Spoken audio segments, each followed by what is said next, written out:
Assalamu алейкум, урматтуу биздин Москва шаарындагы эмгектенип жүргөн мекендештер, агай, ине же карындаш жалпыңыздарга ысык салам. Жалпы эле бизди күзөтүп турган көрөрмандар. Бул видеодо Москва шаарында 24 май күнү концерт коюп барганбыз. Концерт жөнүндө оюмду айткым келип турат. Концерттен эскиртпей эле видео салайын деп өзүңүздөргө белгилүү бир аз туура түшүнөсүздөр. VPN иштебейт экен, ал жактан бир аз кыйынчылыктар болду. Эми Кыргызстанга жетип алып, кайрылуу жасап атам. Концерт жөнүндө оюмду айта кетсем, концерт өтө бир жогорку деңгээлде болду. Эң башкысы, мен былтыр бир аз видеолорду көрүп калган болчумун, бир аз шекшип корктум чынын айткандачы. Тамак ашы менен болгон биздин концерттагы организатор Бека деген жигит өтө жакшы уюштуруп берди. Мен эле эмес, ал жерден келген коноктордун мен өтө көбүнөн уктум. Бека тойдогудай дасторкон жайып берип коюпту, тамак аш сонун болду депчи.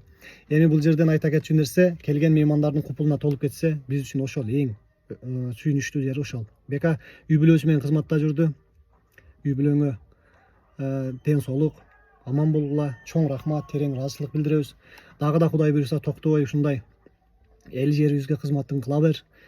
Кудай буйруса эртең 13-14 айтылуу биздин кеңеш тобу барат дагы ошол жактан 2 күн концерт коет теплоходдо. Калып кетпеңиздер. Калгандар арманда. Бека, ишиңе ийгилик. Эми бул жактан мен только өзүм оюмду жеткиргим келди. Элдин дагы оюн уктук. Группалардан келип жатты. Ошол жерден сүрөткө түшүп, концерт бүткөндөн кийин сонун болду деп элдин дагы кабыл алуусу өтө сонун болду. Бека, ишиңе ийгилик. Аман бол.